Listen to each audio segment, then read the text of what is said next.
Muy bien, son 6 de la tarde en punto del 3 de marzo del 2021, en proceso electoral 2021. En esta oportunidad, como estamos ya acostumbrados, vamos a entrevistar, vamos a promover un encuentro. Este no es un debate en realidad, es un encuentro de dos personalidades que se han dedicado a la política. El tema que nos interesa a nosotros en este programa, cienciaperú.tv, es el de educación, ciencia y tecnología. Esa es nuestra preocupación, porque nuestra tesis es muy simple. El Perú, como vemos, no ha llegado al fondo, como algunos piensan. En realidad, seguimos de caída, en espiral, una especie de, una especie de torbellino hacia el fondo, pero no llegamos al fondo. Para nosotros no importa cómo esté girando la espiral, en el sentido de las hojas del reloj o contra el sentido de las agujas del reloj, pero seguimos hundiéndonos. Se ve eso claramente con un indicador que es la violencia, la delincuencia, la corrupción, porque a menos educación, menos formación de la gente para buscar un empleo bien remunerado, y, simplemente para encontrar empleo, y entonces hay más desempleo. Y la gente que no tiene empleo, pero que tiene que llevar algo a su casa, no estoy justificando para nada, pero lo que le queda es asaltar al vecino menos pobre que él. Y el gobierno lo que hace es, necesitamos más policías para controlar, ¿no? Al, Incluso se ha dicho que hay que hacer más atractiva la carrera policial. ¿Eso qué significa? Más plata para el Ministerio del Interior, o sea que menos plata para educación y por lo tanto menos empleo en el futuro. Es una especie de círculo vicioso que se ha convertido en un torbellino que nos va hacia el fondo, cada vez más al fondo. Y vemos claramente que la violencia aumenta. Ya no es necesario ir a ver películas de policía, en la tele estamos todo el día nos pasan eso. ¿Cómo salir de ello? Para nosotros es muy simple, es a mediano y largo plazo con la educación, con ciencia y tecnología. Entonces nosotros invitamos a este programa a candidatos que están compitiendo en las elecciones 2021 a ver qué nos cuentan sobre este tema.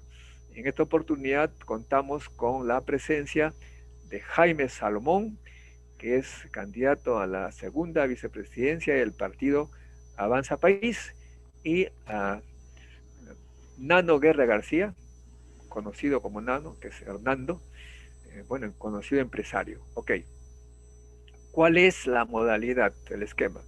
Muy simple, en primer lugar vamos a preguntarle un poquito su vida de la infancia, escuela, colegio, universidad, ahí está, esa es la primera pregunta. Luego, la segunda es, ¿a qué se dedican? ¿De qué ganan la vida, como se llama, no? Y esa es la segunda pregunta. La tercera es, ¿en qué momento les picó el bicho de la política? Esa es la tercera. Y en la cuarta es, ¿cómo analizan la situación actual del Perú? Y la quinta es, ¿qué proponen para salir de lo que hemos llamado, lo que he llamado la caída que estamos en espiral? Muy bien, empezamos entonces con Jaime Salomón, que fue el primero en aceptar esta entrevista. Muchas gracias. Entonces la primera pregunta es esa. ¿Dónde estudió? ¿Quiénes fueron sus padres? ¿A qué se dedicaron? ¿A qué universidad? Etcétera. Escuchamos. Muchas gracias, Modesto. Un gusto conocerte por esta vía, Nano. Eh, Bueno, Mi nombre es Jaime Salomón, yo soy chosicano, eh, mi madre arequipeña, y desde joven he sido muy seguido a Arequipa a saludar a la familia. Estudié en Chosica, en el Colegio Santa Rosa, de padres agustinos, y justamente ahí me di cuenta de la importancia que tenía la educación para lograr el desarrollo, primero personal.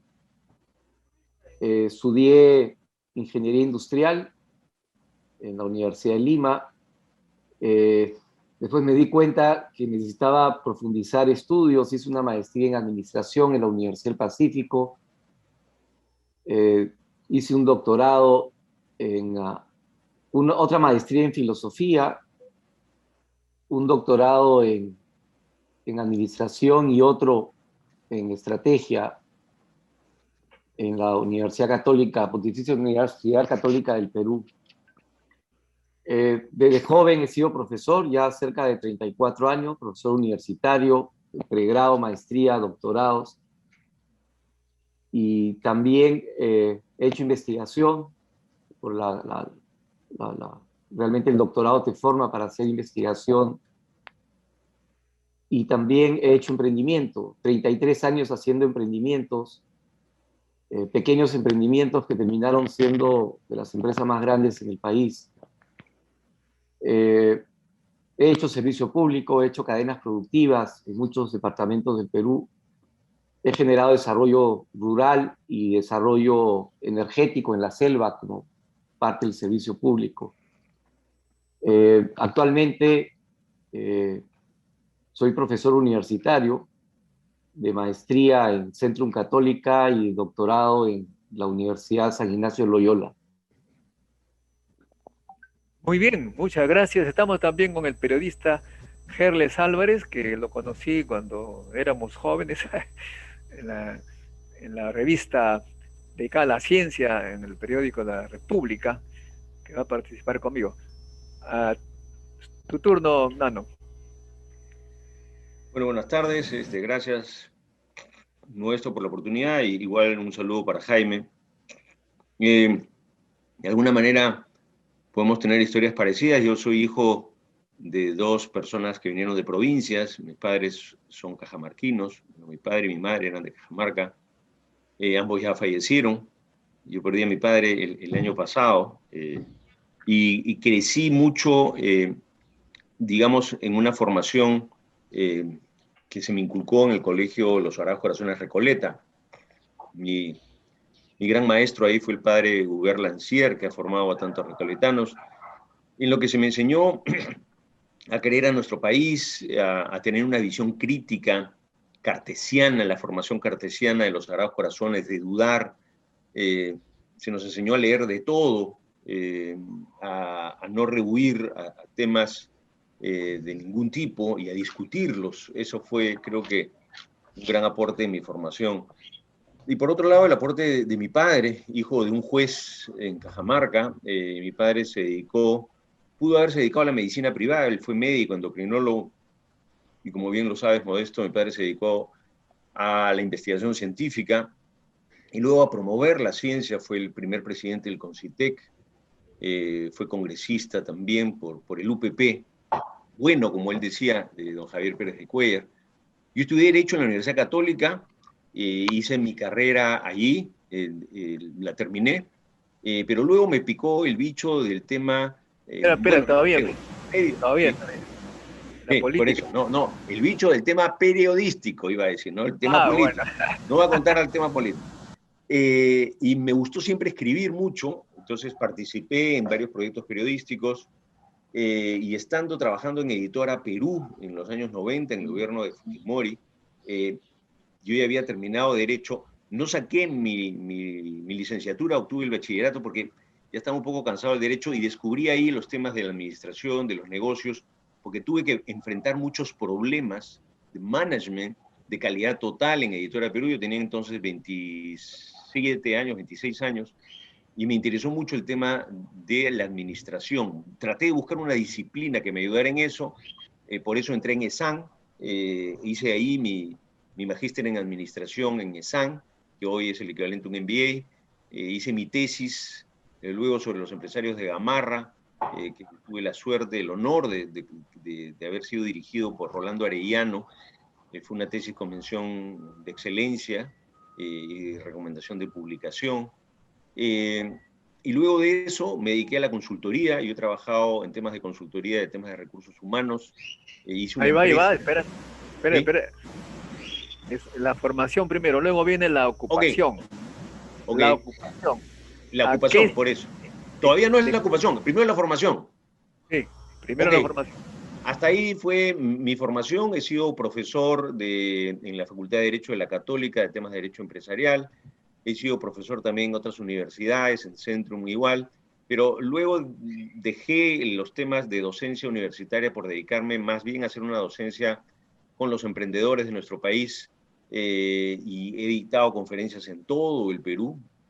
Habré dictado conferencias a más de 200.000 personas con el grupo ACP, con el cual formé parte. El grupo ACP fue el dueño de mi banco, es hasta ahora una organización civil dedicada Vamos a a dejar, hacer negocios con la gente. por motivo de tiempo, Pobre. te vamos a... Ok, ahí está, ahí que. Salomón, ahora viene la otra parte. ¿De qué, cómo te gana la vida? De los últimos 5 años soy profesor universitario. Enseño en la maestría de la Centrum Católica, de la Pontificia Universidad Católica del Perú. Le enseño a los alumnos cómo emprender, cómo hacer negocios. También enseño geopolítica y gobernanza, y también enseño negocios en Latinoamérica, no solamente cómo emprender, sino cómo lograr llevar nuestros productos o servicios a Latinoamérica y al resto del mundo. Y en la Universidad San Ignacio de Loyola enseño el doctorado, enseño un curso que se llama Globalización, Estrategia y Competitividad, que está muy ligado a temas de investigación doctoral. Muy bien. ¿Tu apellido Salomón, son de origen judío? No, no, son de origen árabe. Ah, bueno, porque también eres ahorrador de palabra, veo. Sí, origen árabe, pero mi ascendencia viene de Dinamarca, pero hablamos ya hace muchísimos años. Yo Muy bien, muy bien. me considero Nano, más arequipeño. ya. A ver, Nano, ¿de qué te gana la vida? Bueno, yo terminé la maestría, hice, como iba a decir hace un momento, unas empresas de consultoría, fui socio con Inés Temple, una empresa de consultoría en trabajo en equipo. Luego decidí hacer mi propia empresa, empresa que he tenido hasta hace poco. Ya para el tema político he salido de esa empresa, que es una empresa consultora, de consultoría en temas de change management, de cambio organizacional, de trabajo en equipo, ventas, liderazgo, digamos, todo lo que son las competencias soft para las empresas. Pero en paralelo, también trabajé con Somos Empresa, que fue mi programa de televisión, que luego se convirtió en una empresa que fue parte del grupo ACP, Acción Comunitaria del Perú, que fue la ONG que fue dueña de mi banco, y estábamos ahí un grupo de empresarios dedicados a ayudar a que la gente emprenda en nuestro país. Luego de eso, me he dedicado a la Asociación Nacional de Emprendedores, que es una organización sin fines de lucro para promover el emprendimiento. Y los últimos años me he dedicado a dictar charlas, conferencias, algunas asesorías a algunas empresas puntuales que me lo pedían. Estaba escribiendo, terminando de escribir 2 libros más, cuando he sido llamado para este servicio político nuevamente. Muy bien, ahora, después para conocimiento de Herles, después cuando ya hagan sus propuestas, vamos a hacerle preguntas ambos a ustedes. Bueno, lo que sigue es ¿en qué momento les picó el bicho de la política? Jaime el Salomón. Muchas gracias, Modesto. Yo he estado, durante toda mi vida he estado cercano a la política, pero no metido en la política, pero cercano, interesado, porque al final quien dirige el gobierno y quien dirige el Congreso son dos de los poderes que dirigen el rumbo del Perú. Pero llegó un momento, hace 5 años, que realmente me cansé de estar en el estrado viendo cómo siempre existe la pelea de dos bandos dentro del mundo político y cómo esta pelea termina afectando lamentablemente a todos los peruanos. Y decidí entrar al ruedo para ser parte de la solución y evitar que la incapacidad que lamentablemente ha venido ocupando las riendas del Perú en los últimos años siga teniendo el control. Me he formado, he trabajado, he cumplido muchos desafíos en la vida y estoy seguro que los seguiré enfrentando con el cariño por el país. Y es por eso que estoy a disposición del país realmente para que este gobierno y este Congreso sean de verdad con gente eficiente, capaz, comprometida y con conocimientos acreditados, pero tratando de unir a todos los colores para realmente generar un desarrollo nacional. Muy bien, Nano. Bueno, en mi familia siempre hubo discusión política. Yo desde chico recuerdo, mi padre era primero ligado a Acción Popular, después estuvo en UPP. Él, habiendo tenido una participación más bien técnica en el Concitex, también fue parte del Congreso, él fue elegido con Javier Pérez de Cuellar. Mientras que por otro lado, mi tío Pancho apoyaba al gobierno de General Velasco, mi tío Hernando apoyaba más bien a su gremio agrario. Entonces, la política no ha sido ajena a nosotros y yo, además, en la universidad he participado. Yo fui dirigente, era dirigente de izquierda, fui vicepresidente de la Federación de Estudiantes de la Católica, era miembro, mi partido, el Partido Socialista Revolucionario, éramos miembros de Izquierda Unida. Yo me decepcioné de todo ese modelo ya a finales de la década de los 80. Renuncié siendo muy joven y me dediqué más bien a temas empresariales, a estos temas que digo, a hacer mi maestría.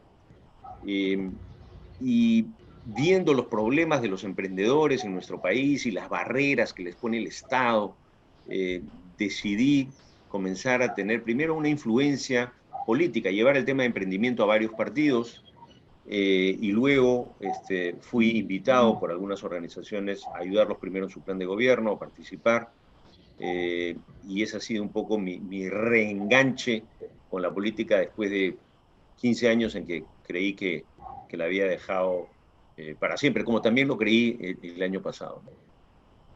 Muy bien, ahora la siguiente parte, como le hemos dicho, tenemos el, el análisis de la realidad nacional de acuerdo a su punto de vista. ¿Qué está pasando en el Perú? Jaime Salomón. En el Perú tenemos un primer problema y es falta de capacidad de gestión y de dirección.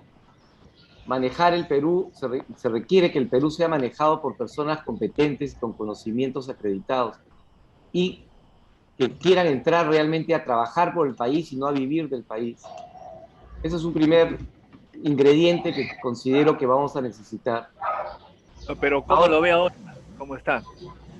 en este momento está, iba a decir hasta las patas, está bastante mal desde todos los ángulos.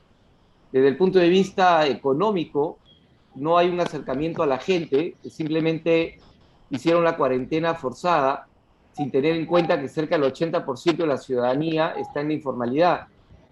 Y necesitamos que el Estado se preocupe por los informales, un Estado amigo que ayude a generar empresa.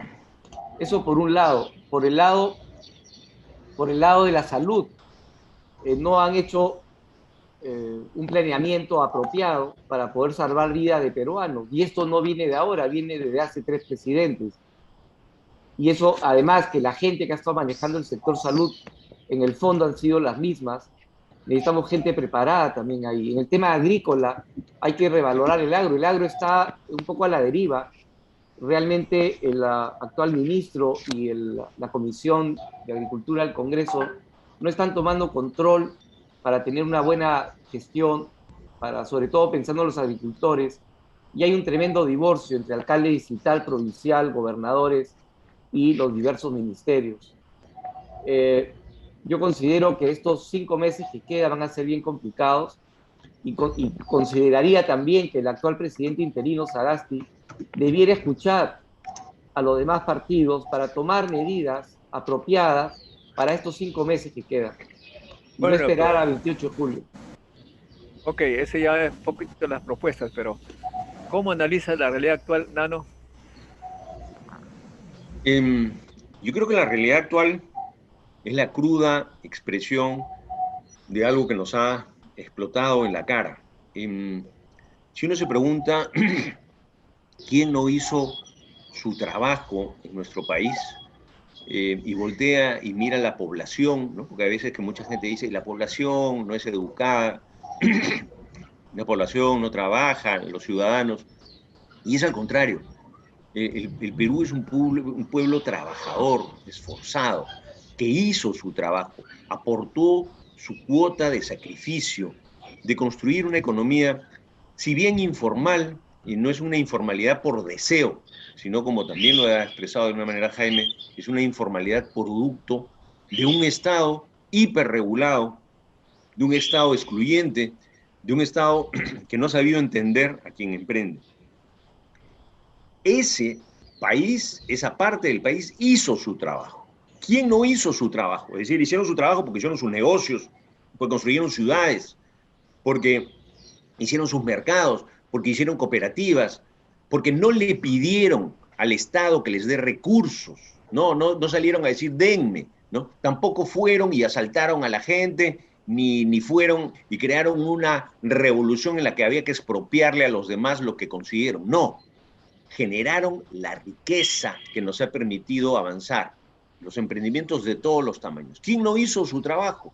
La clase política que hemos tenido. Para mí, en los últimos 20 años, y allí coincido con Jaime, en los últimos 20 años lo que se ha hecho es desandar, lo que hemos hecho es hacer crecer un Estado que cada vez es más grande, ¿no? Si bien el PBI ha crecido, se ha triplicado también, este Estado no ha cumplido con hacer salud, con hacer lo necesario en salud, en seguridad, en educación. Y no es que no hayan habido recursos, recursos han existido.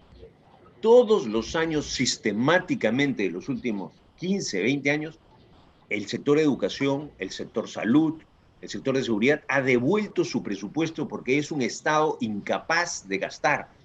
¿Qué gasta bien? Su sueldo y su salario. Entonces, la institución estatal no ha hecho su trabajo. ¿Quién más no ha hecho su trabajo? La clase política que debió dirigir y que debió ponerle eficiencia y gestión a ese Estado. Entonces, el componente de generación de riqueza se ha dado a todos los niveles. El Estado como institución ha sido copado por una política que se ha querido servir de los recursos del Estado y que encima es ineficiente, no tiene capacidad gerencial, como también creo que lo ha dicho Jaime. Esa es mi fotografía actual. Adicionalmente a esto, una crisis terrible que nos ha llevado a un déficit fiscal, no hay dinero, no hay recursos. Cuando uno escucha a un populista decir que va a poner este dinero, no hay recursos. Nuestro PBI ha caído 14 puntos y este año que estamos entrando igual va a seguir con una brecha muy importante. No van a decir que, claro, vamos a ser el país que más crece en la región, pero vamos a estar 4 o 5 puntos por debajo. Esa es la fotografía actual con el modelo, con una gestión política realmente que deja mucho, mucho que desear. Si el señor Sagasti decía que estaba preparado, porque un político debe estar preparado para gobernar, nos está demostrando que no lo estaba con las capacidades que él tenga. Ahora vienen las propuestas. ¿Cómo van a hacer para arreglar este asunto? Jaime Salomón, a ver, ¿qué va a hacer el Hola. partido? Si tuviera el favor del pueblo, ¿qué va a hacer? Desde el punto de vista de candidato al Congreso o desde el punto de vista de candidato a la presidencia, a la Ambos, pues, vicepresidencia. ambos ahí. ¿Qué va a hacer el Ejecutivo? ¿Qué va a hacer? Tú también eres candidato al Congreso, 8, ¿no? Sí, correcto. Entonces, estás en ambos equipos. Al Congreso, lo que necesitamos en general, el Estado necesita una nueva relación con los ciudadanos. Se requiere menos burocracia, menos regulaciones estatales y, ¿por qué no?, menos impuestos a la larga. Necesitamos un Estado amigo que no sea persecutor.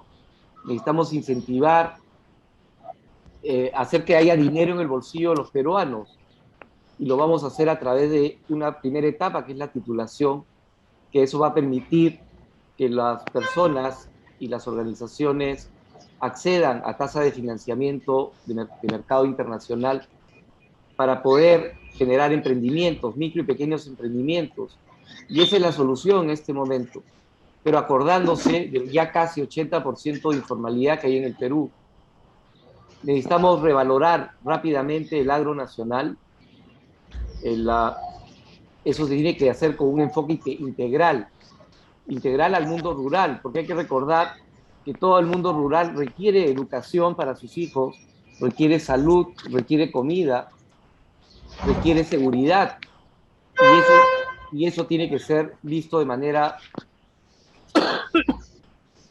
holística con todos los ministerios. Y en ese caso necesitamos generar una política pública apropiada y generar, ¿por qué no?, un gabinete rural que tomen decisiones constantemente sobre las acciones que impactan en 1/3 de la población. Considero que la ley de discapacitados debe ser revisada. En este momento el Congreso la está revisando, pero no están conversando con todas las partes. Y eso es algo que me parece que no es apropiado. Una ley no se hace de un escritorio, una ley se debe hacer considerando todas las partes. El Estado en general debe ser reorganizado. Existe una ley de perfeccionamiento, que era la que da el tipo de articulación entre gobiernos regionales y locales. Hay que perfeccionarla. No puede ser que cada alcalde o gobernador sea como una chacra independiente. Necesitamos realmente que haya articulación si es que queremos generar desarrollo, si es que queremos planificar, si queremos implementar programas apropiados, proyectos que sí generen bienestar, pero también que aprendan de manera apropiada a usar y a gastar el dinero. Para hacer todo eso, se necesita urgente tener un sistema integrado de gestión y dirección en el Estado. No puede ser que hayan 3.000 bases de datos y que cada entidad en el Estado tenga un sistema de información independiente. Hay que unificar todo eso y crear para eso también un único sistema digital de información. Muy bien. Turno de Nano Guerra García. Bueno, nosotros hemos separado. Yo primero voy a hablar como plan de gobierno. Además eres jefe de plan de gobierno de Fuerza Popular. Sí. Yo soy jefe de plan de gobierno y voy con el número 1 al Congreso por Lima. Nosotros, primero voy a hablar de plan de gobierno y después voy a hablar de cuáles serían mis intereses congresales. A nivel de plan de gobierno, hemos creído separar primero un plan de rescate inicial de nuestra economía. Lo que más nos preocupa es el estado de nuestra economía. Si uno ve los indicadores, por ejemplo, de consumo de electricidad, que es un consumo que tiene un crecimiento siempre vegetativo, ¿no? Es decir, que crece de manera casi natural. Lo hemos venido siguiendo desde el mes de noviembre y nos damos cuenta que estamos por debajo de los índices normales y que esto se mantiene aún cuando se ha en algunos momentos abierto la economía. Esta preocupación nuestra se junta al déficit fiscal que tenemos y una economía endeudada que tenemos. Tenemos ya una economía que no debiera endeudarse más y tampoco hay muchos recursos. Entonces, ¿cómo podemos hacer para salvar nuestra economía? Nosotros nos estamos concentrando en hacer algo que hemos llamado como un gran golpe, como un big push, para poder activar rápidamente nuestra economía con generación de empleo masivo, productivo y formal. Nosotros queremos hacer muchas obras en zonas urbano-marginales y también en el agro, de construcción rápida, viviendas, mercados, habilitaciones en las zonas urbanas y en las zonas rurales, sobre todo construcción de acueductos, cochas, reservorios, sistemas pequeños de irrigación. ¿De dónde saldrán estos recursos si tenemos un déficit fiscal? Pues nosotros los planteamos en un modelo de préstamo, como es el ejemplo del modelo de techo propio, es decir, que sean obras que después puedan ser pagadas. No son obras que generarán un gasto fiscal, sino que puedan ser pagadas en años hacia adelante, obviamente, con este sistema. De esta manera nosotros creemos que podemos rápidamente tener en el año inicial 1 millón de empleos y en un par de años 2 millones de empleos que además se concentren en la zona donde hay más pobreza en nuestro país, que es la zona rural, agraria, que ha avanzado, ha mejorado, pero si solamente le mejoráramos un poco la competitividad, nuestra economía daría un gran salto. Allí no nos hemos focalizado en los últimos años y es lo que queremos hacer. El gobierno de Fujimori lo hizo en sus dos gobiernos, en esa década, y se concentró en apoyar muchísimo al agro. Nosotros queremos continuar eso. Luego vendrán otras reformas que son necesarias de hacer, reformas del sistema financiero, hay que volverlo más competitivo, la reforma previsional de las AFPs también hay que volverlo más competitivo, reformas del sistema laboral hay que hacerlo más flexible, reformas del sistema tributario, hay que repensar en algún momento en reducir impuestos, en simplificarlo, en hacerlo muchísimo más universal y un solo sistema. Habría que eliminar el RUS que no deja crecer a la pequeña y microempresa. Eso es a mediano plazo. Todo esto en paralelo con atender el tema de salud rápidamente, y nosotros quisiéramos concentrarnos sobre todo en detectar al virus con pruebas moleculares masivas. Necesitamos por lo menos unas 70.000, 80.000 pruebas diarias, porque si no, no vamos a saber dónde está el virus. Las vacunas van a demorar gracias a la ineficiencia de nuestro Estado, que además ahora no quiere que nadie pueda negociar vacunas, ¿no? Calculo que es para que no vean una competencia de que alguien pueda lograr resultados más rápidos. Yo, desde mi lado, desde el Congreso, del Congreso no se puede hacer mucho, no son temas de ejecutivo, ¿no? Sí. Tal vez después, porque estamos un poquito desbalanceados en el tiempo. Ahí entonces ya terminamos con la parte de propuestas y damos pase a Gerle. De repente tiene unas preguntas sobre estas propuestas. Gerles. Sí, buenas tardes, Modesto. Buenas tardes a los invitados, a Nano Guerra García y a Jaime Salomón. Sí, escucho no solamente en ustedes, sino en las distintas participaciones de los candidatos. Siempre hay un patrón, una constante. Y me pongo más, no como periodista, sino como peruano, común y corriente, ¿no? Si escuchamos a ustedes, siempre el Estado es golpeado, ¿no? Criticado. Y sí, hay razones para criticar al Estado, ¿no? Es un Estado ineficiente, un Estado burocrático, un Estado que no cumple sus funciones, inexistente, en fin, una serie de adjetivos negativos, ¿no? Pero también hay que ponernos en el plano de, sí, es verdad, el Estado es así. Y mucho también pasa por, como estoy escuchando al candidato Nano Guerra, que en la propuesta de su partido, la idea es recuperar la economía, hacer la economía productiva, que genere ingresos, etcétera, reactivar los sectores que están golpeados. Pero yo me pregunto, ¿no hay quizás una tarea con el Estado más básica, fundamental, que es cómo hacer que el Estado funcione? Y eso, ¿qué proponen ustedes desde el punto de vista de la institucionalidad? Porque un Estado débil como institución, por más que sean reformas económicas, por más que sean grandes inversiones y se comience un proceso de privatización como se hizo en la década de los 90, no va a funcionar, pues lo ha demostrado, ¿no?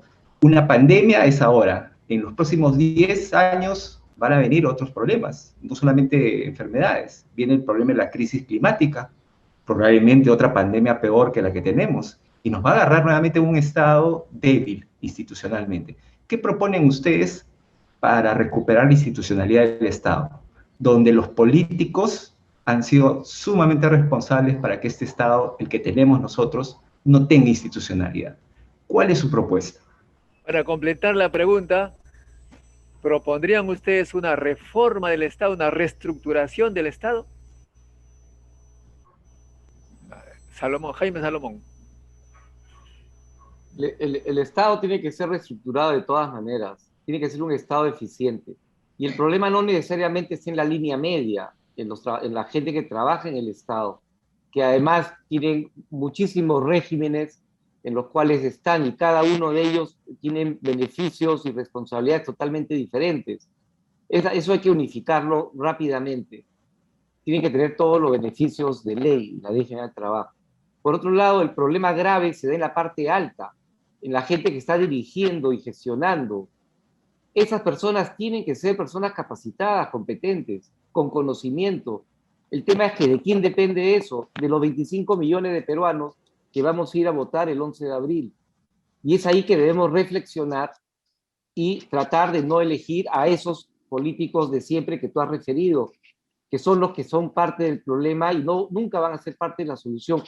Ese sería un primer paso, pero dentro, ya siendo gobierno, el Estado tiene que ser reestructurado de todas maneras, con un sistema de información, de gestión y de dirección que permita tener control sobre el propio Estado. Y hablando de Estado, es no solo gobierno central y Congreso, sino también todos los gobiernos locales y regionales. Nano, Guerra García. Yo quería primero partir de señalar algo que ha dicho Gerles. Ojo, no todos los políticos critican al Estado. Hay algunos que aman al Estado y quieren hacerlo más grande, más intervencionista, y les encantaría que el Estado tenga todo, ¿no? Como por ejemplo el control de la vacunación, de la educación, etc. Si uno le pregunta a un ciudadano común y corriente qué quisiera, qué preferiría, vamos a ver en el tema de la salud, que lo atiendan con un modelo privado o público. ¿Qué va a decir el común de los ciudadanos? Que lo atiendan con un modelo privado, ¿no? Sin embargo, se sataniza a el modelo privado. Con esto, yo quiero sí comentar el cómo, porque me pareció muy buena la pregunta de Gerles y la agradezco porque da la oportunidad de decir un poco el cómo, ¿no es cierto? Porque uno dice todo está mal, que creo que es el espíritu de la pregunta de Gerles, y no nos deja muchas veces la posibilidad de decir el cómo. Yo tengo, yo tengo dos perros. Uno chiquito, que es un Boston Terrier, Alastor, que es sumamente alerta, come poquito, come una tacita así, rápido, muy inteligente. Y tengo una perra más grande, que es una boxer, que es preciosa, a los dos las quiero mucho, pero come un montón, ¿no? Y no es la mejor guardiana, o sea, los boxers son súper buena gente, viene el ladrón y se van a ir con el ladrón moviendo la cola, ¿no es cierto? ¿Cuál es más eficiente? El Boston Terrier. Es chiquito, eso no significa que sea débil, ¿eh? Porque las mandíbulas del Boston Terrier son tan o más poderosas que las de un boxer. Estoy poniendo con esto un ejemplo. ¿Qué necesitamos? Pequeñez no es debilidad. Necesitamos un Estado que no se meta en lo que no sabe hacer, sino que haga lo que debió hacer siempre. Lo mínimo que le pedimos a un Estado es que haga salud, educación, seguridad. Para comenzar, ninguna de esas tres cosas la hace bien nuestro Estado actual. La pregunta es, ¿podemos reformar ese Estado en 5 años? Yo sinceramente creo que es una tarea mayor.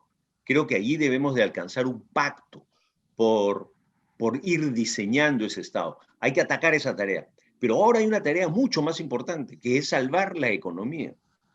Si no salvamos la economía, nuestros sueños de cualquier tipo de Estado van a terminar en nada, porque además yo estoy seguro que la economía puede ser capturada por los populistas, que van a terminar de controlar el Estado y de decirle a la gente que el Estado les puede solucionar todo, cuando el Estado no soluciona todo. El gran solucionador de la vida de la gente en la historia de la humanidad ha sido la actividad privada. Quien ha combatido la pobreza más eficientemente son las entidades privadas que han llevado productos, han vestido a la gente, nos han dado luz, electricidad.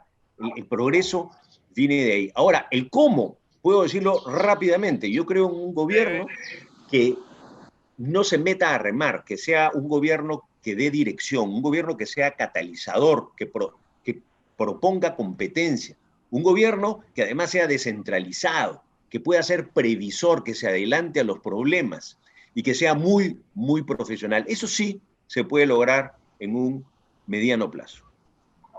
Muy bien, muchas gracias. Ahora, ustedes me sorprenden cuando me dicen que el Estado, da la impresión que ustedes dicen que el Estado es grandazo, gigantesco. Yo más bien lo veo minúsculo, porque no hay educación, lo han dicho ustedes, no hay educación, no hay salud. Es como si el Estado no existiera, no tiene recursos para poner buena universidad. Tenemos universidades de quinta categoría porque no tiene plata el Estado, no tiene buenos profesores, no tiene buenos médicos, el Estado no está en salud. Y el, los peruanos estamos totalmente abandonados del Estado. Usted me dice que el Estado está grande, es lo que no comprendo muy bien. Eh, Ustedes saben que hay países que el Estado está presente, como Francia, Alemania. Yo he estado más que nada en esos países, también en Estados Unidos. En Alemania uno va al médico, le dan una chequera, firma nomás la chequera, porque el Estado va a pagar al médico. Voy a la farmacia, me la dan gratis. Algo así sucede en Francia.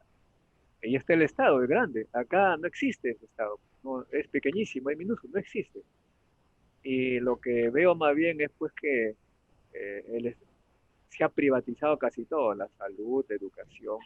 Solamente los que tienen plata se educan y se curan bien. Es más, actualmente se dice, un poquito que el presidente Sagasti, eh, no sé en dónde está, pero él dice pues que hay que, un poco que los privados no deben traer vacunas, ¿no? Pero porque los ricos no tienen derecho a vivir un poquito con los favores de la vacuna. En realidad los ricos siempre están favorecidos de todo, tienen buenas clínicas, buenos todo, y los del Estado no tienen nada. Por eso no entiendo muy bien eso de que el Estado es gigantesco. Yo lo veo casi inexistente. En en los barrios pobres no hay policías, ahí hay asaltos a cada rato. No veo el Estado. ¿Usted dónde lo encuentran al Estado, por favor? Jaime Salomón, por favor, explíqueme dónde lo ven, que yo no lo veo. El Estado existe, Modesto. El problema es que es un Estado ineficiente.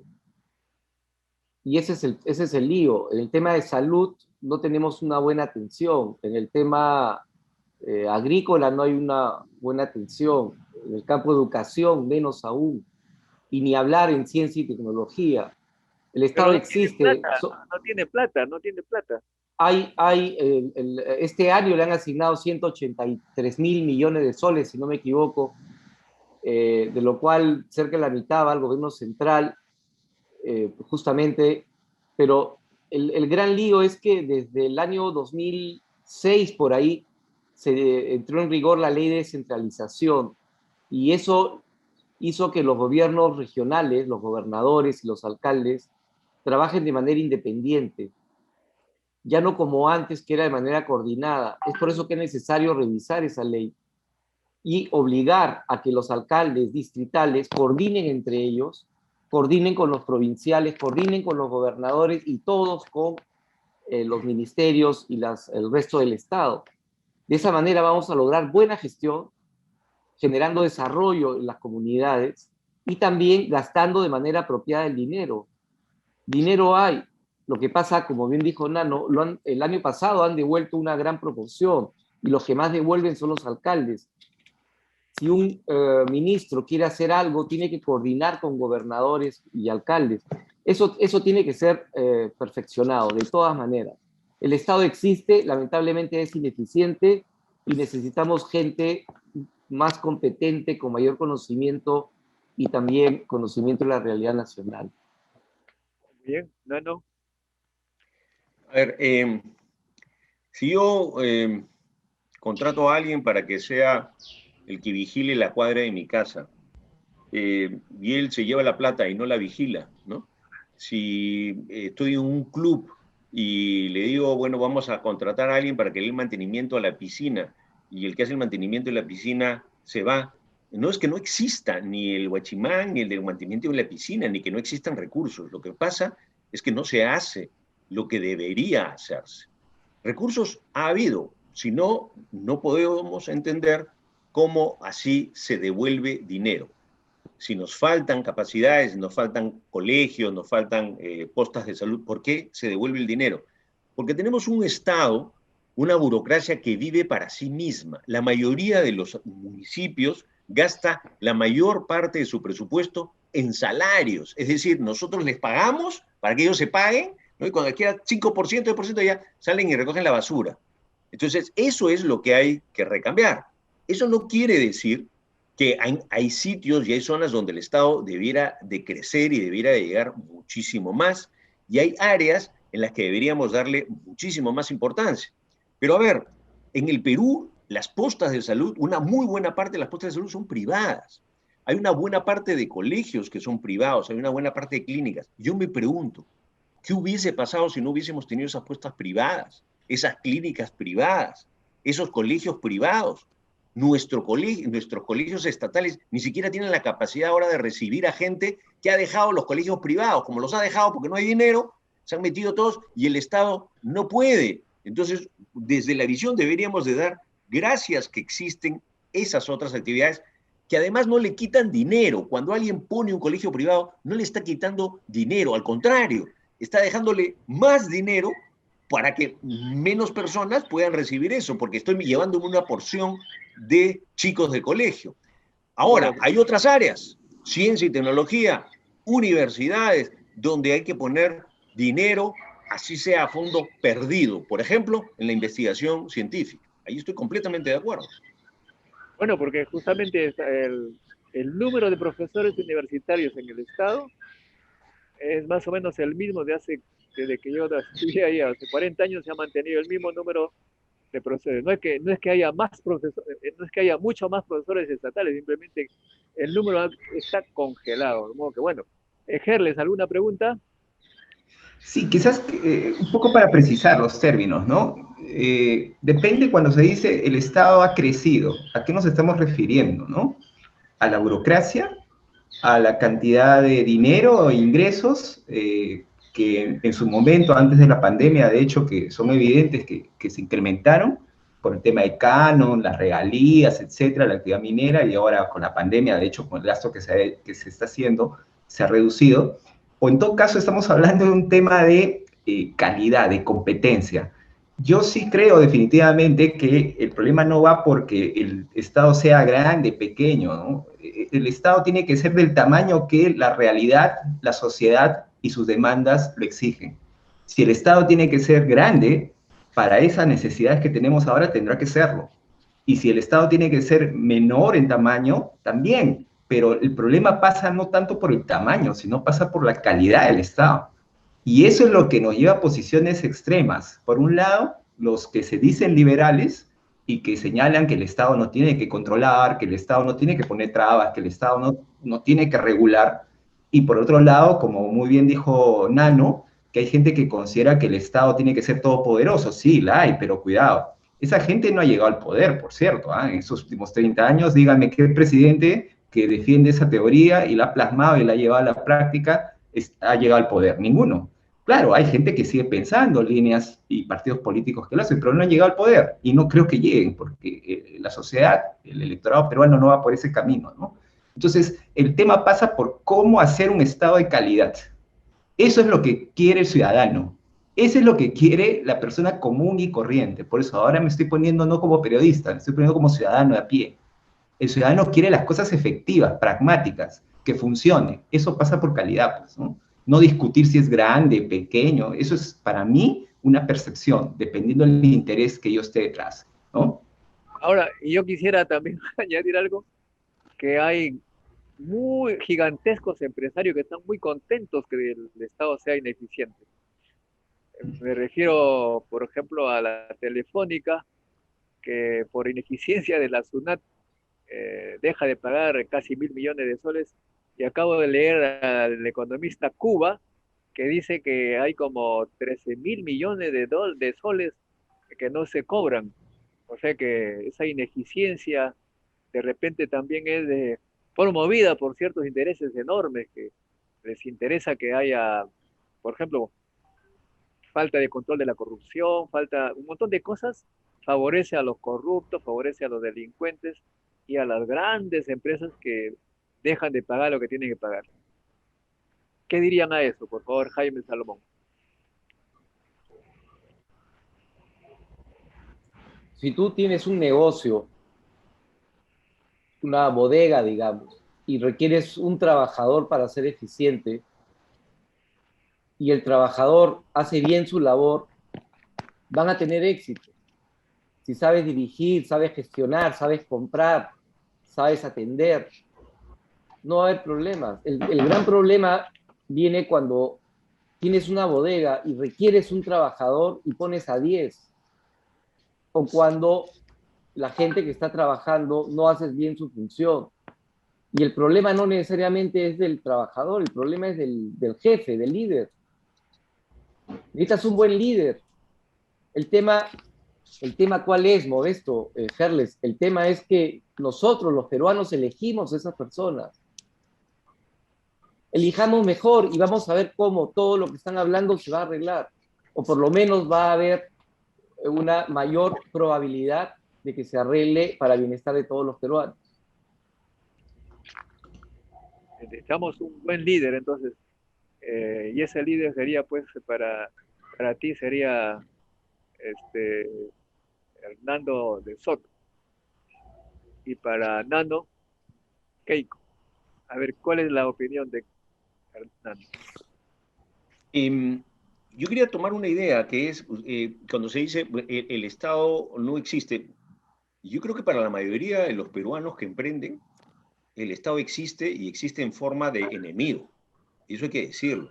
No es que la gente se levanta y el policía le cae encima, la municipalidad le cae encima, DIGESA le cae encima, Defensa Civil le cae encima, el municipio le cae encima. Es decir, el Estado sí está presente, pero está presente para fregarle la vida a la gran mayoría que chambea y que se saca la mugre.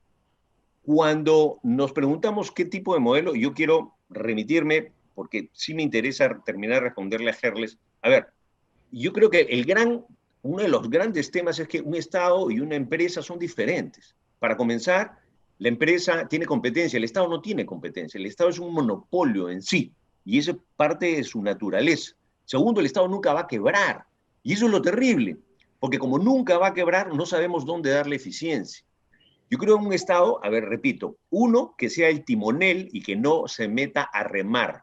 Dos, que le pueda dar poder a los ciudadanos para que los ciudadanos lo controlen y lo chequeen, transparencias. Tres, que fomente la competencia a todos los niveles, que no se amarre con un proveedor nada más, que exista siempre competencia. No es que el gobierno compita, sino que fomente la competencia. Cuatro, que se enfoque en el resultado, no en el gasto, es decir, que tenga metas, ¿no? Que las metas más que reglas. Tenemos estados que se basan en reglas y no en metas. Que nos trate no como usuarios, sino que nos trate como clientes, ciudadanos y contribuyentes. Para el Estado tú eres un usuario, vaya usted, haga su cola nomás para ver si le toca la vacuna y punto. Necesitamos, repito, un Estado previsor que se adelante a los problemas, pero que se adelante a los problemas que va a tener la gente que va a emprender, no que se meta a emprender.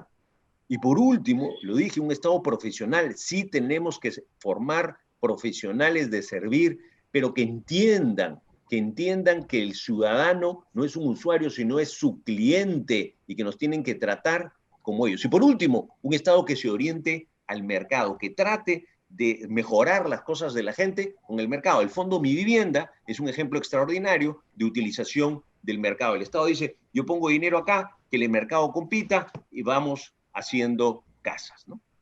Muy bien, muchas gracias. Ahora, está interesante la idea de reformar el Estado, ¿no? Y en ese sentido hay un tema que preocupa a mucha gente, sobre todo aquellos que trabajamos para el Estado. Yo soy profesor de la UNI, porque estoy en ese campo. Vemos que en el Estado hay no sé cuántos, ¿cómo le llaman esto? Carreras, hay carreras de policía, militar, diplomáticos, y cada uno tiene diferentes remuneraciones, diferentes privilegios, diferentes hospitales, etcétera, etcétera. Y los que se dedican al tema educativo están pues en la cola, no tienen casi nada. En este siglo XXI que se necesita educación, ¿ustedes estarían dispuestos a reformular estas escalas diferentes que hay en las leyes de cada trabajador, de cada sector? Jaime Salomón. Sería lógico, sería bastante lógico, pero para eso lo tiene que hacer gente que conozca sobre el tema. No hablo de este gobierno o este Congreso interinos. Tendría que ser el próximo gobierno, el próximo Congreso, y coordinando de manera apropiada para tomar una decisión, pero es lógico que tiene que haber cierta homogeneidad a nivel nacional. Pero también es importante no solamente el tema de educación, el tema de ciencia y tecnología, que sería un tema muy importante para conversar de repente en otra oportunidad. Es importante que exista ciencia y tecnología y también que exista innovación. Es la única manera de avanzar. Sí, efectivamente, porque cuando ustedes dicen existe el Estado, y siempre a mí me preocupa esa frase, el Estado está gastando 0,11% del PBI en ciencia y tecnología, 0,11. Chile, 1%. Y otros 2, 3, Israel está en, creo que más allá de 5. O sea que para los científicos el Estado no existe, porque muy poca plata llega. En fin, Nano. Bueno, yo quiero partir primero de lo último. Yo sí creo que un Estado tiene que tener una política científica, de investigación y de innovación y que hay que invertir. Las inversiones no solamente se deben de medir por el tema de lo que se destina el presupuesto, ¿no? Sino cuánto de eso se va a salarios, a burocracia y cuánto se va a gasto operativo o a investigación. Pero en el tema de investigación científica yo sí creo que debemos de tener mucho más recursos y recursos sobre todo enfocados en la investigación. Nuestros investigadores deben ser bien pagados para evitar que se vayan a otro lado, debemos de buscar traerlos y debemos de hacer pues que muchos jóvenes quieran seguir investigación. Ahora, en cuanto al tema de uniformizar escalas salariales, sí, no es un tema tan fácil. Veamos solamente en el magisterio las escalas salariales que se pusieron, cuántos problemas se trajo. Pero yo me quiero centrar en esta pregunta. Para mí la pregunta no es el salario de alguien necesariamente, porque podemos decir, bueno, vamos a fijar estos salarios, sino si estos salarios van a ser competitivo a alguien o va a hacer que se conforme con el salario, ¿no? Entonces, a mí me gustan mucho los esquemas variables. Yo no tengo ningún estado ni nadie tiene por qué pagarle a alguien porque tiene ese puesto y tiene esa antigüedad. Tiene que pagarte por resultados. Y si alguien da mejores resultados que otros, que se le pague más. Si alguien investiga más, que se le dé más recursos. No podemos uniformizar, decir, todos los profesores universitarios, hay profesores universitarios que repiten el mismo curso siempre, ¿no? No me refiero, hacen investigación y entonces no podemos a hacer ver, una uniformidad. Por eso yo no creo en mi fuero interno en las escalas únicas, sino en las no, variables. nadie está hablando de eso, ¿ah? Nadie está hablando de que todos los profesores ganen igual. No, sí, lo Bueno, sé, me lo sé. refiero, por ejemplo, en la vez pasada que me llevó a una conferencia de las Fuerzas Armadas, el que me llevó en el taxi me dijo que era técnico, era un chofer, era técnico, y que tenía 50 y algo años y se iba a jubilar, y que su jubilación iba a ser 3.000 soles y algo de forma permanente. El profesor universitario no gana eso y cuando termina, bueno, termina con una jubilación de 900 soles. O sea que se ve Sí. claramente que las prioridades en el Estado no están por el camino de la educación. Ok, vamos ahora, tienen ustedes un minuto para convocar a los peruanos que voten pues por su partido, cada uno, por favor. Jaime Salomón. Pero Modesto, queda para hablar otro día de tecnología, de Perfecto, ciencia, tecnología e innovación. Es un tema Sí. apasionante, realmente perfecto. apasionante. Muchas gracias por la invitación, un gusto conocer a Nano. Eh, Invoco a la ciudadanía, es el momento, jubilemos a los políticos de siempre, hagamos un cambio profundo en la vieja forma de hacer política y eso va a mejorar directamente la rentabilidad social y va a mejorar también el bienestar de la población. Necesitamos personas acreditadas con conocimiento que realmente hayan hecho algo en su vida y vayan a trabajar por el Perú y no a servirse del Perú. Soy Jaime Salomón, los invito a votar por Hernando de Soto de Avanza País, del Tren, y por el número 8 al Congreso por Lima, y estoy realmente a disposición del Perú. Ah, no, Bueno, primero agradecerte, Modesto, por este espacio, por tu dedicación, por tu divulgación de la ciencia.